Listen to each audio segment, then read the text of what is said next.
Today's show is sponsored by the ABV Barrel Shop. The ABV Barrel Shop is located in the St. Louis metro community of Arnold, Missouri. The ABV Barrel Shop is focused on one thing: single barrels. Best of all, you can try before you buy. Head over to abvbarrelshop.com to sign up for their email and text distribution so you know what they have in stock, what classes are coming up, and who from the industry may be coming in to visit. The ABV Barrel Shop. It's where single barrels live. We are also sponsored by the Bar to Go. The Bar to Go offers traveling minibars that are no bigger than a small purse or toiletry bag. Best of all, they are fully customizable so you can create the perfect piece that is unique for you. If you own your own business, what a fun and unique way to promote what you do. Check them out online at thebar2go.com. That is the number 2 in the Bar to Go. If you have wholesale questions, call my friend Isabel Clark at 504-481-1297. Finally, we are sponsored by the Neely Family Distillery. NFD is a family-owned business that keeps ringing up awards in the spirits world. Head to Sparta, Kentucky to experience the family history, award-winning spirits, and meet the Neely family. Check them out online at neelyfamilydistillery.com. Now, on to the show. Let's drink!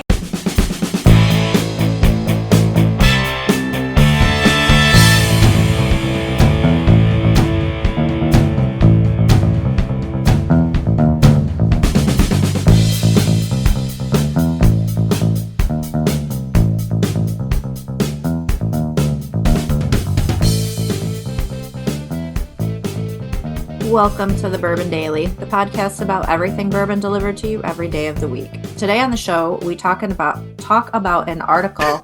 We talking about what you talking about, Willis? Right. Today on the show, we talk about an article that gave tips for cooking with bourbon.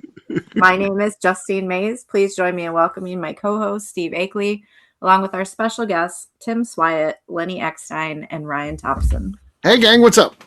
Hey, guys. Hey. Well, so yeah, I looked at this one. It's from MASH.com. I thought this was actually a pretty good article. We make fun of plenty of articles, poorly written and all that. This was pretty comprehensive, had some good ideas in there, I thought. So we'll get to that after the break. For right now, no one can come up with a small talk.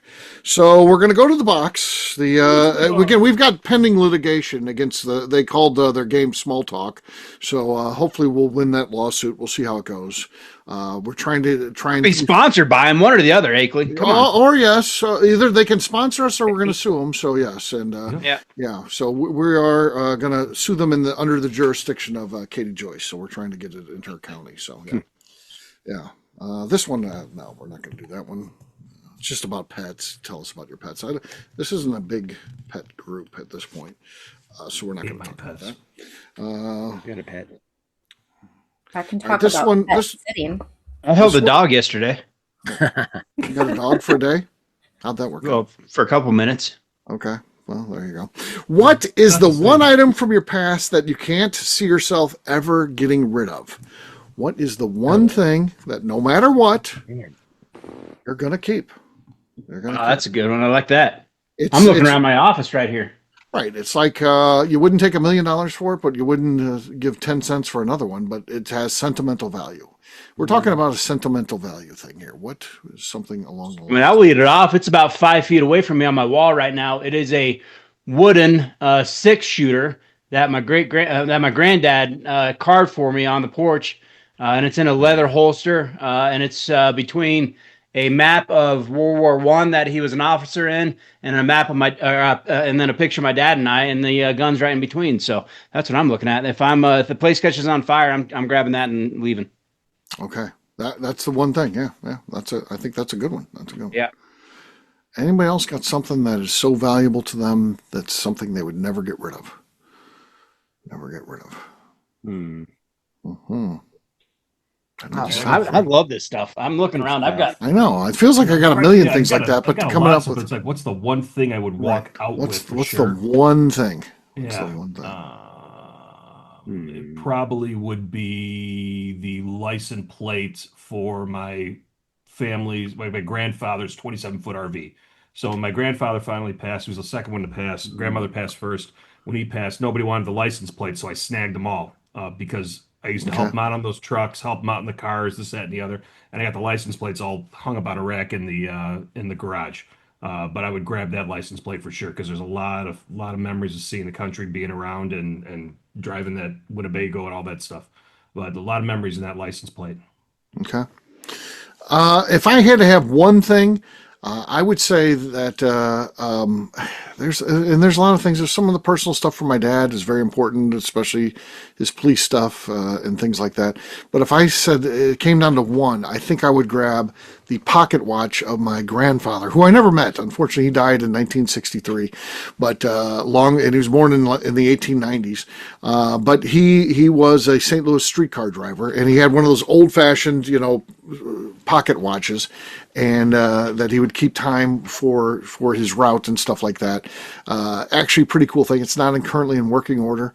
At some point, as I think about this, something I should get fixed the right way. Go to the right watchmaker. Don't do it cheap. Don't go to the right watchmaker. Get it, fixed correctly, and have that. And that's something that needs to stay in the family forever. It's a cool old watch, probably worth some money these days, but I would never sell it. It's not anything that I would ever sell. And that's probably the most important thing, because it goes back to my grandfather. I don't have anything else from my grandparents on my mom's side. I don't have anything else from my grandparents on my dad's side, but I got that watch, so I think that's pretty darn. It'd be super cool to look into the history of that watch and the company behind it. Yeah, great. Yeah, I need to do that. For sure. All right. Yeah, Steve, I was thinking about these things. Like, I throw stuff away constantly. Right. Things from my past, things that I don't know. I've got to think about holding on to stuff. But I think to your point, watches, jewelry, firearms, those are all cool, or things that were actually made, like Ryan, in your case, when somebody makes something specific. Those are all reasonable. And a week ago, my dad gave me a watch that he hasn't even had it for too long, but he wanted the watch. I kind of nudged him in the right direction.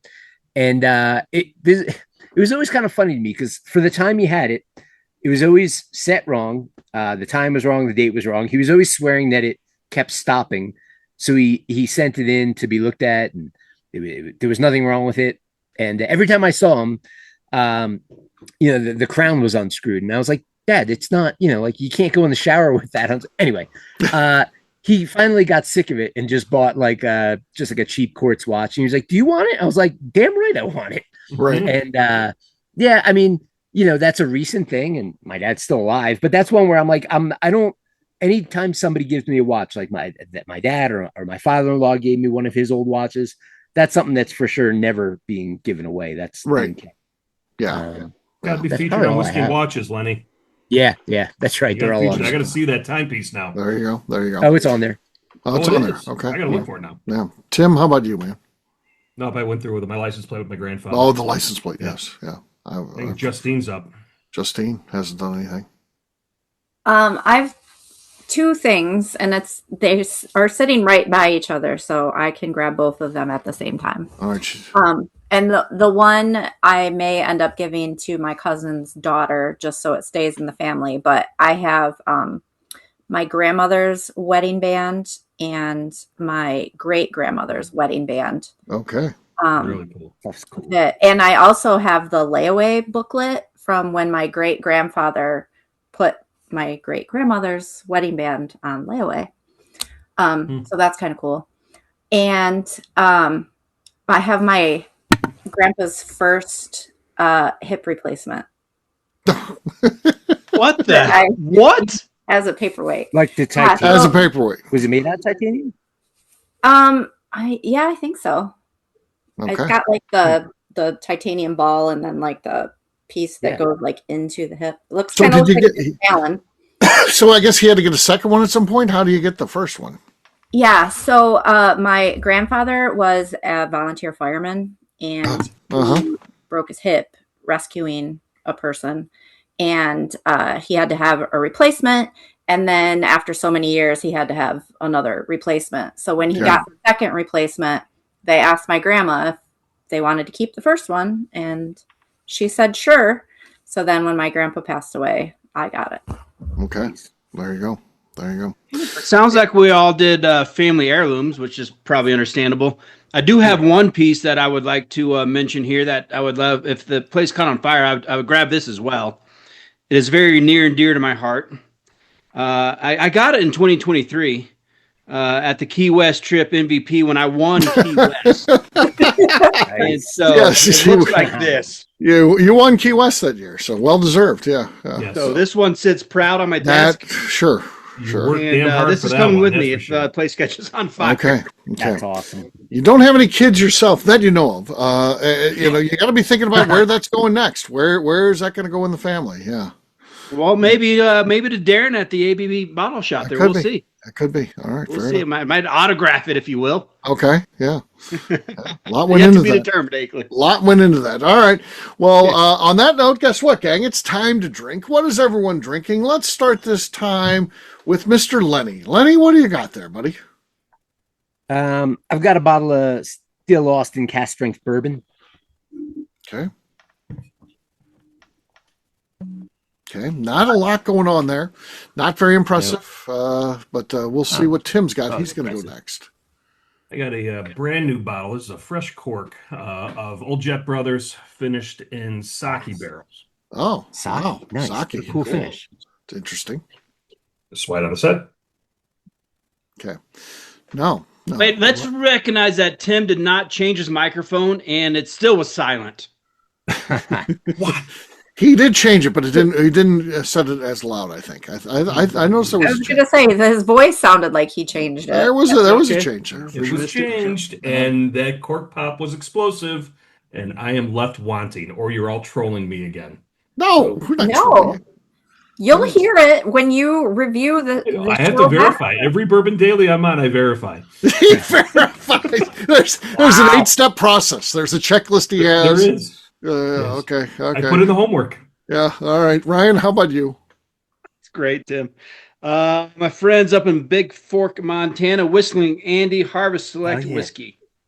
Yeah, I like that. Here we go. Please. 3, brand new bottle. 3, 2. Well, that was good here, actually. That was good. I'm glad you did the countdown so we knew when the cork came out because we didn't hear anything. So that's the only way we knew. Poor bastard. It was audible on this side. Lenny has the lead, but his wasn't great. Justine, this is like low-hanging fruit. You should be able to pick this one up, no problem. I'm actually going to save myself from potentially hitting myself in the face, and I'm going to go with the screw top of this Jim Beam Winter Reserve. Okay. Nice. Delicious. Screw top. Down. All right. I'm going to try to steal this thing with Ryan's product here. I've got 10th Mountain. So let's see what we got here. This is going to be a winner. Here we go. Well, that's enough. Yeah. It's depressing. Sad. Lenny, the sign of defeat is I could feel it through the Zoom. Yeah. So cheers, guys. Cheers. All right, we'll take a quick break, and then when we come back, we're going to be talking about this Mashed article, telling us how to do some cooking with bourbon. We'll do that in just a few.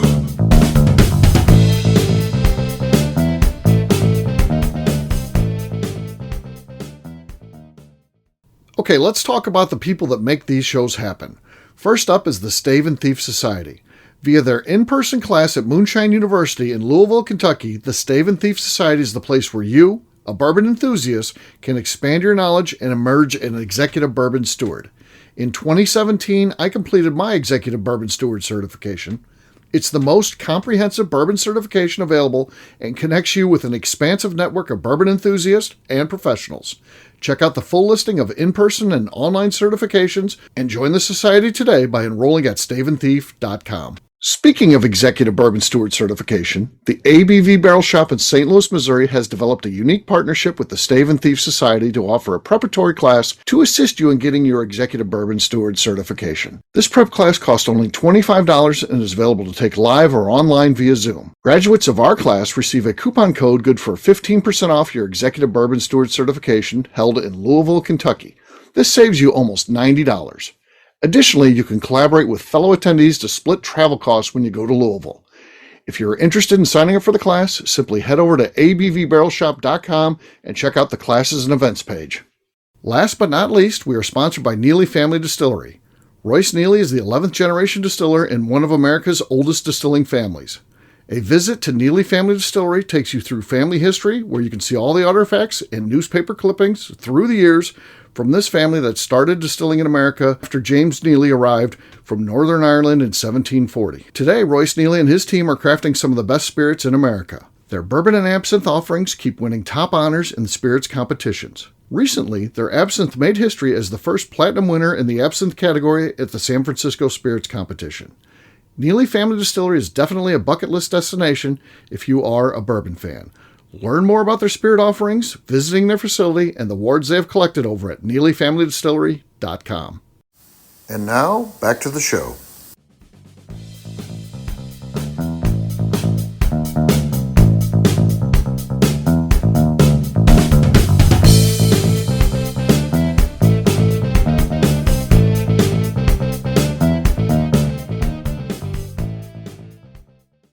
My teeth doesn't like ice cream. This is McNew, and you're listening to the Bourbon Daily. That's a pro. That's a pro right there. Take McNew. Welcome back. Today on the show, we are talking about cooking with bourbon. Yes, we are. Unlike many of the, we talk a lot about bad journalism going on. I think this article was actually pretty good. I think that there were some good tips here. I think there were some things I didn't think of. I think they went above and beyond what they needed to do to put together an article. And what do you guys think? What are some of the tips you liked? What do you think about the article as a whole? That type of thing. Yeah, I thought not choosing a cheap bourbon, but also not choosing the most expensive one. Yes, I thought that was good. Was good. Yeah, you don't need to put George T. Stagg in there, but also don't put in the one that's like, that's not really good, so I'll just use it to cook with. That's not a good idea, right? Yeah, I mean, if you don't like the way it tastes when you drink it, you're more than likely not going to like what it adds to your food. Right. Yeah. The one exception I'll take with that, though, and I could have misinterpreted as I read it, but there was some statement to the extent of like, if you reduce a bad bourbon too much, it's just going to taste like kind of like nothing alcohol. And I was thinking to myself, like, I wonder if they're talking about like blended bad, as in like blended out with vodka or something, like something that might not even be bourbon, just like, whatever weird whiskey. And, like I've found, frankly, like if I have a bottle in my cabinet that I'm not too fond of, I'll cook with it, and it's pretty damn good because like the flavor concentrates, and it might not be the perfect sipper. And they kind of allude to this, like it doesn't always have to be the best sipper ever, but I think like a weird bourbon or whiskey can work as long as it's got flavor going on. You got that right. So as somebody who famously cooks with whiskey a lot, especially during Thanksgiving, because we host for a lot of people and we cook I add a lot of whiskey to a lot of different things. Number one, it's got to be slow and low. You cannot be turning on high heat. Now, flambeing with something, that's a different story. If you're trying to flash something, then you are trying to. Yeah. But I use a lot of the flavored whiskeys. So I love the salted caramels, any of the salted caramel whiskeys, but I want higher proof on there, especially if I'm baking beans for a long time. I'll do that, but I make a lot of sauces with bourbon and reduce it down, but a lot of thick sauces. I love that they were saying like barbecue sauce, mustard, this, that, and the other go great with whiskey and bourbon specifically because it does add to that experience. Mm-hmm. I've never seen a bourbon flavored mustard, but that's kind of cool.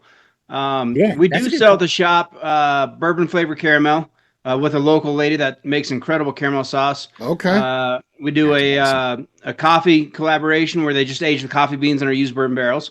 Okay. And we do a honey That's always collaboration. good. Yeah. The honey and coffee are classics. Yeah. And one of the best sellers is our maple syrup that's aged in the bourbon barrels, right? So sure. All four of those are really good sellers at the tasting room. The honey maybe not as much, but I mean our maple syrup is like crack. It sells, so it's a great seller. Lenny, if you ever need any of these connections, or I don't know if you got anything going on. I probably should. I think I tasted the maple syrup, and I thought that was phenomenal. Yeah, and it's an easy program to add to the retail line. So there's that component of things as well, that collaboration side, right? Yeah, for sure. I mean, they had a lot of other tips in there. Go ahead, Lenny.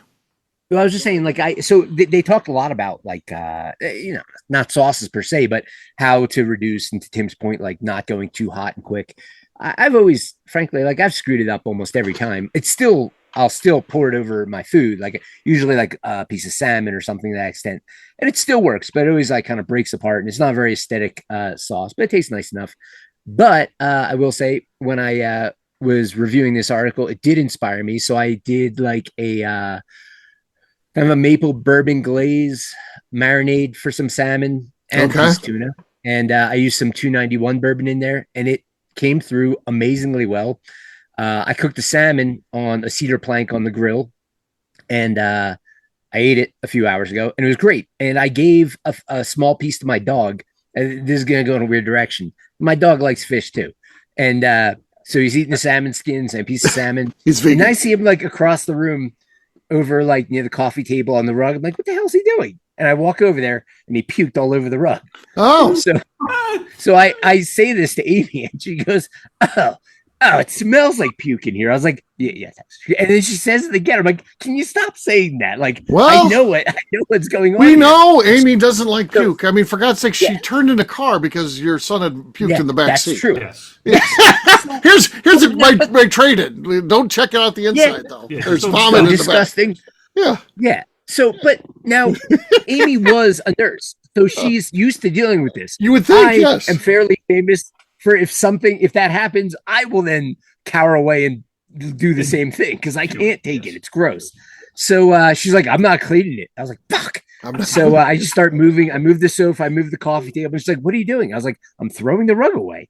So I just rolled the rug up and took it out. God damn the X-Nights. I'll tell you what. They've got rid of cars. They get rid of rugs. You name it. So Amy's like, I guess I'm buying a new rug. I was like, yes, you buy the new rug. I'll deal with getting rid of the old one. Okay. Yeah. So don't give your dog food cooked with bourbon in it is the moral of the story, I guess. Okay. Yeah. That's crazy. No, I will say they talk about don't over reduce, and the picture they had with the over reduction looks like vomit. Yeah. It's bad. Yes. So yeah, for sure. No, it does look like vomit. You got to use it as a glaze. Like I'll make a brown sugar glaze for like a ham or something like that, where I'm cooking for 4 hours. I'll make it with a glaze, but you got to get that brown sugar. I make that from scratch. Well, let me correct. Let me be very honest. The General makes that from scratch. Okay. I just provide the whiskey. So, but I do on the grill.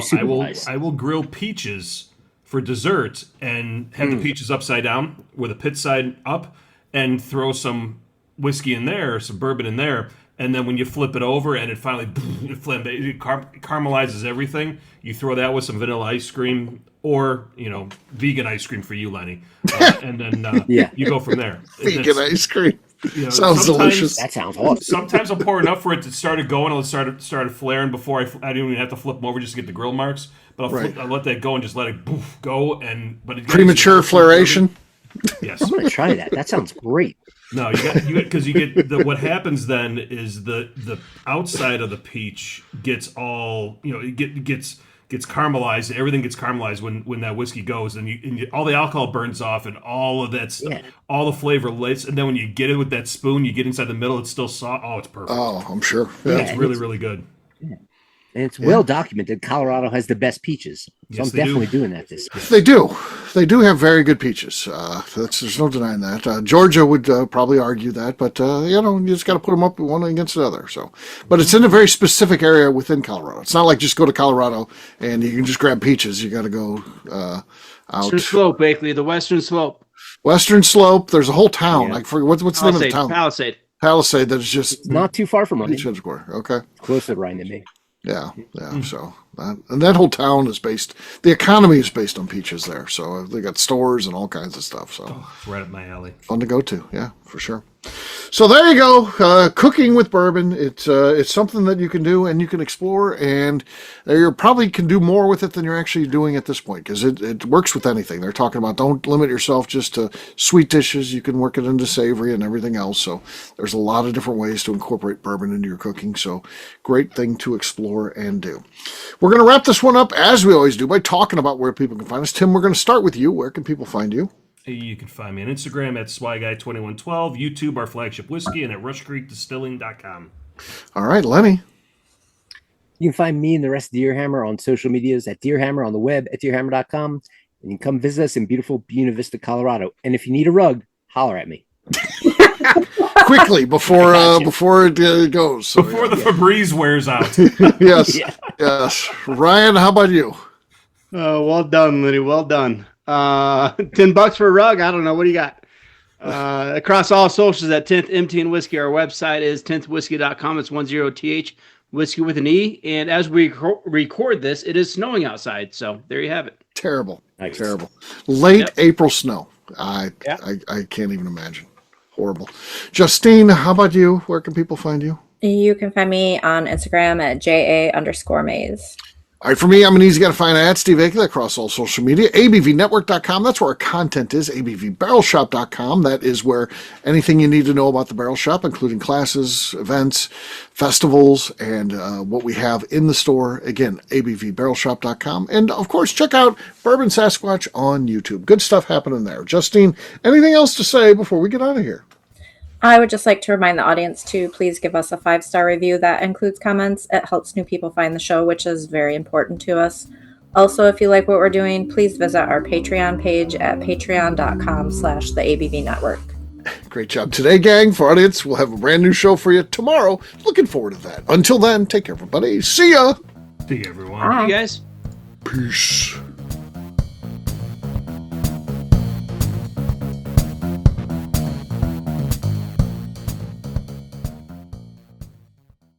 Before we let you go, let's talk about one last thing. The ABV Barrel Shop in the St. Louis community of Arnold, Missouri. The ABV Barrel Shop is focused on a couple of things. First of all, single barrels. We are the place where single barrels live. We go to distilleries, taste through the whiskey, select the best barrel, and have it shipped to our store where we present it to you, our customers, by allowing you to try before you buy. We're also known for the classes that we have in our education center in the store, as well as the events we have with industry professionals from the bourbon business. If you're in the St. Louis area, please come by and visit us at 6 Fox Valley Center in Arnold, Missouri. Or at a minimum, at least sign up for our email and text distribution so you know exactly what's going on in our shop over at abvbarrelshop.com. This is Steve Akeley, owner of the ABV Network, signing off. We thank you for listening to our programming and truly appreciate your support. The Bourbon Daily is part of the ABV Network. For more information or to become a sponsor, please visit abvnetwork.com. Thanks for listening and cheers. This has been a Steve Akeley production.